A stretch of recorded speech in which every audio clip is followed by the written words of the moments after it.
WhatsApp से जुड़ी खबर है। क्या भारत में बंद होने वाला है व्हाट्सएप?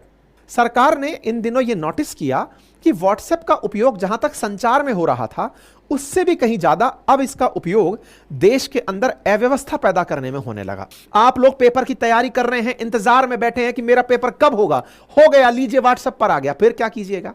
है दंगा भड़क गया, कभी भी पत्थरबाजों को बुलाया, ठक से मैसेज डाला, सब लोग चले आए, पता ही नहीं चल रहा है मैसेज किसने डाला है। उससे बचने के लिए सरकार नियम लेकर आई। कोई व्यक्ति है जिसने बच्चे का कोई पॉर्न बनाया और वीडियो डाल दिया, आप नहीं रोकना चाहेंगे उस आदमी को? आप नहीं पकड़ना चाहेंगे कि यह कौन आदमी है जिसने इस तरह का हीनियस क्राइम किया है? क्या भारत में बैन होने वाला है? क्या यह बंद होने की खबर कैसे आ रही है? तो यह जानकारी तो आपसे भी जुड़ गई, क्योंकि व्हाट्सएप में भी बहुत सारे मित्र ऐसे हैं जो मेरे इस सेशन को साझा करेंगे अभी। तो तुरंत जल्दी से एक बार तो साझा कर दीजिए, और जब तक बैन नहीं हो रहा है तब तक इसे सुन लीजिए। चैनल पर नए हैं तो चैनल को सब्सक्राइब कर लें, बाकी अपनी राय कमेंट बॉक्स में खुलकर रखें। गुजारिश बस यही रहेगी कि आप जितना संभव हो अपने साथियों के साथ इस सेशन को साझा करें। इतनी एनर्जी आपके साथ खर्च करते हैं, उसके रिवार्ड में ना तो कोई लाइक मिलता है, ना शेयर मिलता है, ना सब्सक्राइब मिलता है। मोटिवेशन अगर किल कर दोगे बॉस, तो फिर यार इतनी मेहनत करने का मन नहीं करेगा। मर्जी आपकी है। चलिए, अब सवाल यह बनता है कि यहां पर यह क्वेश्चन में लिखा गया है कि गवर्नमेंट के डायरेक्शंस के चलते, कौन से डायरेक्शंस? To share details. तो गवर्नमेंट का वो कौन सा डायरेक्शन है जिसमें सरकार ने व्हाट्सएप से डिटेल शेयर करने की कहा, और जिसके चलते व्हाट्सएप कह रहा है कि मैं अपना बिजनेस यहां बंद कर दूंगा? ऐसी स्थिति में अब यह बड़ा सवाल बनकर आपके सामने आता है। तो चलिए शुरू करते हैं व्हाट्सएप की कहानी। मेरे प्यारे साथियों, आपके सामने कटिंग दिखाता हूं जिसे आप देखिए। व्हाट्सएप असल में वो कंपनी जिसको मार्क जकरबर्ग लीड करते हैं, उनकी कंपनी, मेन कंपनी जिसका नाम मेटा है। मेटा के बारे में न्यूज है कि ये लोग दिल्ली हाईकोर्ट का गेट खटखटाए थे और जाकर कहे थे कि सर, जो भारत के नए आईटी रूल्स हैं ना, हम उनके खिलाफ हैं। किसके खिलाफ हैं? भारत के नए आईटी रूल्स के खिलाफ हैं। अब ये भारत के नए आईटी रूल्स क्या हैं वो भी बताएंगे। अच्छा साहब, अब इसकी लड़ाई किस तरह से शुरू होती है अब वो सुनिए। हुआ क्या कि भारत सरकार ने व्हाट्सएप से कहा वर्ष 2018 में कि भैया आप हमें यह बताने का कष्ट करिए कि जो आप पर मैसेज आ रहे हैं ना, वो कहां से आ रहे हैं। अब ये सवाल को थोड़ा और आसान करते हैं। आपके पास कोई मैसेज आया और उस मैसेज में लिखा हुआ आया कि फलानी जगह दंगे भड़क गए और आप जल्दी अपना सामान लेकर के भागिए या फिर लड़ने का सामान लेकर के मौके पर पहुंचिए। आपको एक मैसेज आता है अननोन नंबर से, लेकिन उसमें जगह वो लिखी जाती है जिसे आप पहचानते हैं। मान लीजिए कि XYZ कॉलोनी का नाम लिखा हुआ आया, मैसेज आया कि फलानी जगह पर दंगा भड़क गया है, अगर आप आज भी नहीं निकले तो देख लेना क्या हो जाएगा। भाई साहब, आपको एक मैसेज मिला, आपका दिमाग निकला, आप ये पढ़ना भूल गए कि सेंडर कौन है, एक अननोन नंबर है। कोई बात नहीं, आप इस बात को जैसे ही देखे तुरंत दिमाग में विचार बनाए और इस मैसेज को अब आपने आगे फॉरवर्ड कर दिया अपने जानने वालों को कि अरे सुनो, ऐसा हो गया है भाई। अब आप नॉन सेंडर हैं, यानी कि आपकी तो पता है कि आपने भेजा है अपने मित्रों को, आपके मित्र तो जानते हैं आपने भेजा, लेकिन आप नहीं जानते आपको किसने भेजा है। लेकिन अब यह मैसेज चूंकि आपने किसी और को भेज दिया है, जंगल में आग की तरह, वेरीफाइड व्यक्ति से आया है ना, तो यह जंगल में आग की तरह तुरंत फैलना शुरू हुआ। लोग अपने घरों से निकलना शुरू हुए उस घटना स्थल तक जिसका जिक्र मैसेज में किया गया। वहां पर वो प्री कंसीव्ड नोशन से पहुंचे हैं कि एक फला समुदाय के व्यक्ति ने फला समुदाय की महिला के साथ बदसलूकी की है, या फिर उसके भोजन के अंदर इस प्रकार से कुछ आपत्तिजनक सामान मिला दिया है। आप जाकर टेस्ट नहीं कर रहे हैं कि ऐसा हुआ है कि नहीं, अब आपको यह पहले से पता है कि ऐसा हुआ है, आप तो अब बदला लेने पहुंचे हैं। हो गया। वहां पर यह कहानी करने वाला कोई और मास्टर आदमी था जिसने तरीका अपनाया था कि बस एक मैसेज ही तो डालना है, लोग तो भिड़ जाएंगे।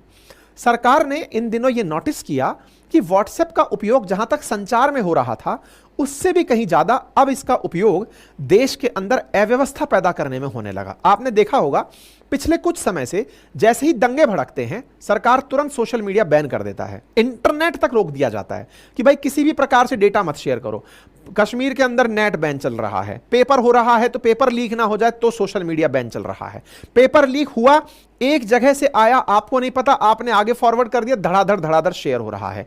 तो सरकार को यह समझ में आया कि सोशल मीडिया के ये जो इंटरमीडियरीज हैं, इंटरमीडियरीज मतलब सूचना किसी और ने डाली, माध्यम व्हाट्सएप बना और उस माध्यम से किसी थर्ड व्यक्ति तक पहुंचा, तो ये जो मध्यस्थ लोग हैं ना, इन मध्यस्थों की भूमिका में अगर किसी से यह पूछ लिया जाए कि यार केवल यह बता दो कि ओरिजिनल मैसेज किसने भेजा था, मतलब समझना, किसी एक्स व्यक्ति ने कोई भी ऐसी जानकारी, ये एक्स व्यक्ति था, इसने आपके पास कोई जानकारी भेजी, आप वाई हैं, वाई ने अपने द्वारा 3 जगह जानकारी और भेज दी ए बी सी के पास, अब ए बी सी ने 3 जगह और जानकारी भेज दी डी ई एफ के पास, अब यह जानकारी इस तरह फैलती जा रही है और डी ने उठाकर किसी ग्रुप पे डाल दिया जहां पर लेकर 1 से 100 तक लोगों तक पहुंच गई। इस तरह से अब ये वाला जो 1 नंबर का व्यक्ति है ये पिस्टल लेके निकलता है, किसी वर्टिकुलर व्यक्ति को, किसी ऐसे व्यक्ति को जिससे उसको लगता है कि हार्म हो सकता है, उसे जाके शूट कर देता है।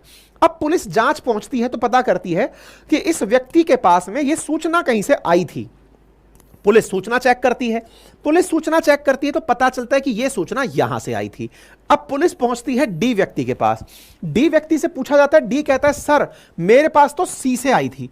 अब इस तरह से खोजते खोजते ये कहां से आई, कहां से आई, कहां से आई, यहां तक पहुंचने में पुलिस को बहुत टाइम लग जाता है, क्योंकि अल्टीमेटली पहले तो उस ग्रुप में उस व्यक्ति के सूचना को ये सेट करना कि इसी से ऐसा हुआ, करते करते करते करते यानी कि जहां से चेन शुरू हुई है ना उसमें बहुत टाइम लग जाता है। लेकिन सोचो ये पूरा की पूरा कार्यक्रम हो कहां रहा था, ये पूरा कार्यक्रम हो रहा था व्हाट्सएप पर, और जब ये पूरा कार्यक्रम व्हाट्सएप पर हो रहा था, अगर यही जानकारी व्हाट्सएप से पूछ ली जाए कि भाई सुनो ये मैसेज कहां से शुरू हुआ वो आप मुझे बता दो, ताकि मेरे लिए ये व्यक्ति के जो ओरिजिनल सोर्स है वहां तक पहुंचना आसान हो जाएगा। बात समझ में आ गई? सोर्स बता दो कहां से आया, और ये व्हाट्सएप से क्यों कहा गया, क्योंकि वो इंटरमीडियरी की तरह काम कर रहा है कि भाई बताओ कहां से सूचना आई। व्हाट्सएप ने क्या कहा, नहीं बता सकते। बोले क्यों? सर प्राइवेसी का हनन हो जाएगा। कौन सी प्राइवेसी का हनन हो जाएगा? उस व्यक्ति की प्राइवेसी का हनन हो जाएगा जिसने हम पर ट्रस्ट करके ये मैसेज डाला। बोले ये कहां लिखा है? बोले ये हमारी कंपनी की पॉलिसी है। बोले क्या पॉलिसी है आपके एप्लीकेशन की? हमारी पॉलिसी है कि हम मैसेंजर्स का नाम नहीं बताते कि ये किसने भेजा है। मतलब सोचो 140 करोड़ भारतीयों को गवर्न करने वाला भारतीय संविधान, उस संविधान के हिसाब से चलने वाली संसद, वहां बैठी हमारी विधायिका लेजिस्लेचर, वो किसी मामले में किसी प्राइवेट कंपनी से पूछ रही है कि भैया ये बताओगे एक बार कि ये आपके यहां पर किसने भेजा था? बोले सॉरी सर नहीं बता सकते। बोले क्यों नहीं बता सकते? बोले क्योंकि सर हम अपने नियम से बंधे हैं। मतलब वो अपने आप में एक कंपनी एक देश की संसद से ऊपर है जो उससे मांग रही है कि जानकारी दे दो। अब समझ में आया कि ये लोग नियो कॉलोनिज्म कैसे फैलाते हैं, नव उपनिवेशवाद क्या है। एक चुनी हुई सरकार एक कंपनी के सामने अपने आप को छोटा पा रही है, और तो और वो ऐसी जरूरत बन चुके हैं आपकी कि वो धमकी दे रहे हैं हम छोड़ के चले जाएंगे, अगर आपने ज्यादा सवाल पूछे तो हम देश छोड़ के चले जाएंगे। तो भारत सरकार कह रही है कि महाराज मैं फेक न्यूज के बारे में जानकारी लेना चाहता हूं, आप धमकी दे रहे हो कि हम छोड़ के चले जाएंगे। अब सवाल जब यहां निकल कर आता है कि सही कौन गलत कौन, तो इसमें अब कई ऐसे लोग निकलकर बीच में आ जाते हैं जो ये कहते हैं कि सरकार की मंशा दंगे रुकवाने की नहीं है, सरकार के पास तो 1000 तरीके होते हैं, इतने रिसोर्सेज होते हैं, कहीं से भी निकाल ले। तो फिर बोले सरकार असल में ये लोगों के व्हाट्सएप में जो गुप्त बातचीत होती है ना उनको सुनना चाहती है, और हमारे देश में ये बहुत अच्छे से बिकता है। क्या? अगर आपको आंखें घुमा घुमा कर मैं ये कहने लगूं कि देखो वो आपकी प्राइवेसी सुनना चाहते हैं, आप व्हाट्सएप कॉल से भ्रष्टाचार की किसी से बात कर रहे हैं, वो सुनना चाहते हैं कि आपने किसके साथ भ्रष्टाचार करने की प्लानिंग की है, क्योंकि आजकल सरकारी तंत्र में जो सबसे ज्यादा उपयोग में आने वाला एप्लीकेशन है उसका नाम व्हाट्सएप है। व्हाट्सएप कॉल से बातें होती हैं सो दैट कोई आपकी बातें सुन करके ये ना पता लगा ले कि आपने एक्स व्यक्ति से इतना पैसा मांगा है। इसलिए व्हाट्सएप सुरक्षित है। व्हाट्सएप उन लोगों के लिए सुरक्षा की स्थली बन चुका है जो कि अपने भ्रष्ट आचरणों को छुपा के रखना चाहते हैं, लेकिन आम जनता को क्या बता के आगे कर दिया जाता है, देख लो तुम्हारी प्राइवेसी ये लोग जांचना चाहते हैं। अब आम जनता सोचती है कि मैंने तो कल ही मैडम को आई लव यू लिख के भेजा था, उनको चुम्बन करते हुए फोटो भेजी थी, सरकार का इंटरेस्ट मेरे आई लव यू में है। अरे तुम्हारे आई लव यू में नहीं है, सरकार जानती है कि देश की इतनी बड़ी जनसंख्या प्यार से ही बड़ी है, उसका इंटरेस्ट उसमें नहीं है। उसका इंटरेस्ट है कि जो व्हाट्सएप के थ्रू, जब ये अभी आप लोग जान रहे थे दिल्ली का जो शराब घोटाला जानकारी निकल के आई तो हुआ कैसे, ये सब कॉल ट्रेल चल कहां से रही थी, अगर ये पता चल जाए कि कौन किससे क्या बात कर रहा है, सरकार टेलीकॉम सेक्टर की भी तो बातें सुन रही है। आप जो फोन पर बातें कर रहे हैं, सरकार चाहे तो वो तो उन्हें भी सुन सकती है ना, आप उन पर भी, पर नहीं, आपके लिए एक शरण स्थली बन गया है। सरकारी तंत्र, राजनीति, भ्रष्टाचार करने वाले ठेकेदार, उन सब के बीच का माध्यम है व्हाट्सएप। व्हाट्सएप कॉल होगा, व्हाट्सएप मैसेज होगा, क्योंकि व्हाट्सएप कह रहा है चिंता मत करो, तुम सुरक्षित हो। और आगे किसको निकाल रखा है? आम जनता को। तुम्हारी प्राइवेसी का हनन हो रहा है।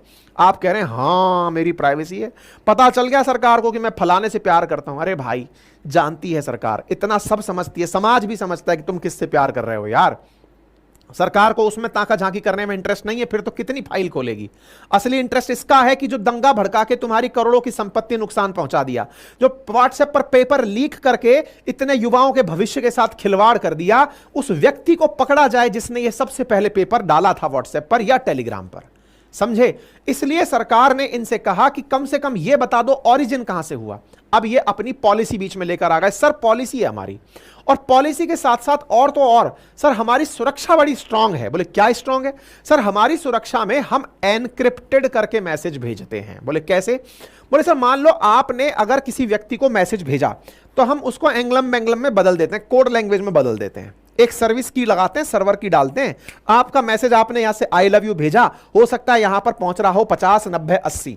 अब आप बीच में अगर झांक भी रहे होंगे तो पढ़ नहीं पाएंगे, क्योंकि हमने सर इस पूरी चीज को की से प्रोटेक्ट कर दिया, जैसे हम एनक्रिप्शन बोलते हैं। और बोले फिर, बोले अगर किसी एक्स व्यक्ति से पहुंचकर दूसरे के पास जाता है तो वो कोड उसका फोन नंबर है, वो जैसे ही उस फोन नंबर को उस पर डालता है उसका वो मैसेज खुल के चला आता है। तो सर हमने डिक्रिप्ट करने के लिए उस व्यक्ति की पहचान को डिक्रिप्शन में डाल दिया। यानी कि अंकित ने अगर अवस्थी को मैसेज भेजा तो अंकित से अवस्थी तक जाने में मैसेज में जैसे ही मैसेज टाइप हुआ हमारे सर्वर में आते ही वो एंग्लम बेंग्लम में बदल जाता है, वहां से पहुंचता है कहीं और, फिर उसके पास में वो जो उसका जो पर्टिकुलर नंबर है वो उसका डिक्रिप्शन कोड है, जैसे ही वहां पर पहुंचेगा फ्लैश उसको ओरिजिनल रूप में होगा। सर हम तो बदल के काम करते हैं। भाई बहुत तगड़ी सुरक्षा करते हो यार, क्योंकि अल्टीमेटली तुम्हारी ये सुरक्षा ही तो सबसे बड़ी चीज है। तो ऐसी स्थिति में यार तुम्हारे प्रति तो इज्जत बढ़ गई कि तुम तो लोगों की इतनी प्राइवेसी का ख्याल रख रहे हो। और आप और हम इस मुद्दे में जुड़ क्यों जाते हैं? क्योंकि हमको केवल और केवल इस बात का डर है कि यार हमारे व्हाट्सएप मैसेज घर वाले ना पकड़ ले, कहीं कुटाई हो जाए, बस इतना सा डर है। घर वालों के अलावा हमें सरकार का डर है ही नहीं। सरकार अगर आपके 2-4 मैसेज देख भी ले कि यार ये अश्लील मैसेज भेज रहा था, अश्लील मैसेज भेजने की काउंटिंग करने लगोगे ना तो पहाड़ की पहाड़ निकल आएंगे कि यार यहां तो चल ही यही रहा है, मीम और मजाक ही चल रहा है। सरकार का इंटरेस्ट उसमें प्राथमिकता से नहीं है। देश में और भी बहुत सारे प्राथमिक कार्य हैं। आप लोग पेपर की तैयारी कर रहे हैं, इंतजार में बैठे हैं कि मेरा पेपर कब होगा, हो गया, लीजिए व्हाट्सएप पर आ गया, फिर क्या कीजिएगा? है दंगा भड़क गया, कभी भी पत्थरबाजों को बुलाया, ठग से मैसेज डाला, सब लोग चले आए, पता ही नहीं चल रहा है मैसेज किसने डाला है। उससे बचने के लिए सरकार नियम लेकर आई कि भैया हमें आप ये बता दो पहली बार कहां से आया था। That is required only for purpose of prevention, detection and investigation, persecution or punishment of an offense related to the sovereignty, integrity of India, the security of the state, friendly relation with the foreign state, or public order of incitement of an offense relating to the above or in relation with rape, sexually explicit material or child sexual abuse material punishable with publish A monthly. तो ये पूरा की पूरा इन्होंने अपनी तरफ से जानकारी दे दी, आसान भाषा में इतना सा इनसे कहा कि अगर ऐसी कोई भी, अब मान लीजिए कोई व्यक्ति है जिसने बच्चे का कोई पॉर्न बनाया और वीडियो डाल दिया, आप नहीं रोकना चाहेंगे उस आदमी को? आप नहीं पकड़ना चाहेंगे कि ये कौन आदमी है जिसने इस तरह का हीनियस क्राइम किया है? आपकी किसी ने फोटो वायरल कर दी, आप नहीं जानना चाहेंगे कि वो व्यक्ति कौन है जिसने आपकी फोटो वायरल की है? क्या फोर्स ये जानने का अधिकार नहीं रखती कि आपकी सुरक्षा को सुनिश्चित करे? एक तरफ तो जाकर के आप सरकार के सामने ये कहते हैं कि सरकार कुछ नहीं कर रही है, हर चीज को ब्लैकमेलिंग चल रही है, सेक्सटॉर्शन चल रहा है, और दूसरी तरफ यदि घटनाएं हो जाती हैं तो फिर हम ये कहते हैं कि सर नहीं, मेरी प्राइवेसी। तो यहां पर एक बड़ा सवाल है, प्राइवेसी की आड़ में बहुत सारे लोग जिनके निजी हित छिपे हैं, वो प्राइवेसी को आधार बनाकर नहीं नहीं नहीं, राइट टू प्राइवेसी है, आर्टिकल 19 है, आर्टिकल 14 है, आर्टिकल 15 है, इन सब के कर चलते आपकी बातें पब्लिक नहीं होनी चाहिए। लेकिन पीछे जो बैठा हुआ आदमी है वो मास्टरमाइंड क्या जान रहा है कि इन लोगों को प्राइवेसी में उलझाओ, तुम तो बढ़िया करप्शन की बातें करो, तुम्हारा एकदम अवैध सिंडिकेट चलाओ। आज जितने भी सेक्सुअल अब्यूज की घटनाएं हो रही हैं, पूरा सिंडिकेट व्हाट्सएप पर चल रहा है। आज जितनी भी भारत के अंदर अवैध जो भी कुकृत्य चल रहे हैं वो व्हाट्सएप के माध्यम से संचालित हो रहे हैं। जानबूझ करके भी सब अनजान क्यों बने हुए हैं? क्योंकि मुझे क्या, अब ये जो मुझे क्या वाला जो फीचर है ना, बस इसी फीचर से बचने के लिए सरकार ने इनसे कहा बताओ वो कौन है। इनने धमकी दे डाली कि सर हमारे पास वो सिस्टम नहीं है जिससे हम ये बता सकें कि ओरिजिनल कौन था। बोले क्यों? हमने ऐसा एप्लीकेशन बनाया ही नहीं सर, हमने तो एनक्रिप्टेड चीजें बनाई हैं। अगर हमारा एनक्रिप्शन हम तोड़ने लग गए तो लोग फिर व्हाट्सएप ही क्यों डाउनलोड करेंगे? इसका मतलब तुमने अपने आप में सरकार के खिलाफ एक पैरेलल इकोसिस्टम खड़ा कर दिया कि सरकार पकड़ ही ना पाए, तुम इसलिए ग्रो कर रहे हो, यानी ऑटोमेटिकली तुम एक अवैध एक्टिविटी चला रहे हो। अब जब तुम खुद अवैध एक्टिविटी चला रहे हो, ये मान रहे हो कि मैं तो प्राइवेसी बचा के रखता हूं, आप में से कुछ कलाकार कहेंगे इसका मतलब तो सर प्राइवेसी होना अवैध हो गया, आप तो चाहेंगे कि सरकार आपके घर में कैमरे लगा के रखे। अरे भाई मेरे, सरकार के पास इतना अगर इंफ्रास्ट्रक्चर होता तो हम दुनिया की पहली कंट्री बनकर बैठे होते। आज जितने भी बड़े शहरों को उठाकर आप देखते हैं, चाहे आप उठाकर दुबई उठा लो, सिंगापुर उठाकर देख लो, यहां पर एक व्यक्ति गाड़ी भी उठाकर नहीं ले जा सकता, पूरा की पूरा शहर कैमरे की गिरफ्त में रहता है। आप गाड़ी के हाथ तक नहीं लगा सकते, मोबाइल पड़ा छोड़ दीजिए तो वो वहीं मिल जाएगा। इंफ्रास्ट्रक्चर का मतलब ये है कि आप बेहतरीन निगरानियों में हो, लेकिन हम लोग उस प्राइवेसी के पीछे छुप करके अपने जो गंदे हित हैं उन्हें साधने लगे हुए हैं। अब आपके ऊपर है कि आप इस चीज को कैसे लेते हैं। प्राइवेसी की लड़ाई अपनी जगह है, लेकिन देश की सुरक्षा से अगर आप कॉम्प्रोमाइज कर रहे हैं, अपने भविष्य से कॉम्प्रोमाइज कर रहे हैं, आपका भविष्य इसी तरह पेपर लीक के माध्यम से बर्बाद होता रहे, इसके लिए अगर इंतजार कर रहे हैं तो सरकार के नियम फिर इसका मतलब आपके भी खिलाफ हैं। सरकार इनसे जानकारी मांगती है, ये सरकार को धमकाने के लिए कोर्ट पहुंच जाते हैं, कहते हैं सर अगर ऐसा हुआ तो फिर हम लोग ये काम तो नहीं कर पाएंगे। हाईकोर्ट में पहुंच करके कहते हैं, सरकार कहती है कि सर देखिए हमारा उद्देश्य केवल इनसे है, हम तो खुद भी कुछ नहीं मांग रहे, इनका ही बंदा बैठे, इनकी ही कंपनी का आदमी बैठे जो हमें यह बता दे कि किसने मैसेज ओरिजिनल भेजा था। हम इनसे जानकारी मांग रहे हैं, हम ये नहीं कह रहे कि व्हाट्सएप हमको दे दो, नहीं, आप अपना ग्रीवेंस ऑफिसर बिठाओ, हम आपसे जानकारी मांगे कि जरा बताना ये कहां से आया था, बस इतना बताने भर तक का आदमी दे दो। तो वो कहते हैं कि सर अगर ऐसा हुआ तो लोग हमारे मोबाइल को अनइंस्टॉल कर देंगे, फिर हम दुनिया में कैसे चलेंगे? तो तुम दुनिया में चलना चाहते हो, दुनिया पर राज करना चाहते हो, इसलिए तुम हमारे यहां पर कुछ भी गंदे हरकत होने दो, वो सब चलने दो, लेकिन तुम अपने आप को सुरक्षित रखो। ये बड़ी चुनौती है साथियों। दिल्ली हाईकोर्ट में पहुंचा, दिल्ली हाईकोर्ट ने कहा कि एक काम करो भाई, इसका मध्यम मार्ग निकाल लो। सरकार से कहा कुछ ऐसा रास्ता दे दो ताकि ये लोग भी कर पाए। तो दोनों के बीच में चीजें चल रही हैं। व्हाट्सएप कह रहा है कि सर हम ऐसा नहीं कर सकते। अच्छा, अब व्हाट्सएप के समर्थन में जो लोग पहुंचे, जो वकील साहब पहुंचे, उन्होंने दलील क्या दी? उन्होंने दलील दी कि सर देखिए आज कोई घटना घटी, सरकार साल भर में जांच करती है मान लीजिए, हालांकि नए भारत के अंदर जो नया कोड आया उसमें 45 दिन 60 दिन का क्लॉज डाल दिया है, पर बोले सर इतना डेटा हमें फिर सुरक्षित रखना पड़ेगा। पता चल रहा है कि भारत सरकार कह रही है बताओ पिछले साल इस व्यक्ति ने किसको डेटा भेजा था, तो हम सर डेटा को इतना दिन तक कैसे सुरक्षित रखें, आप ही बताइए।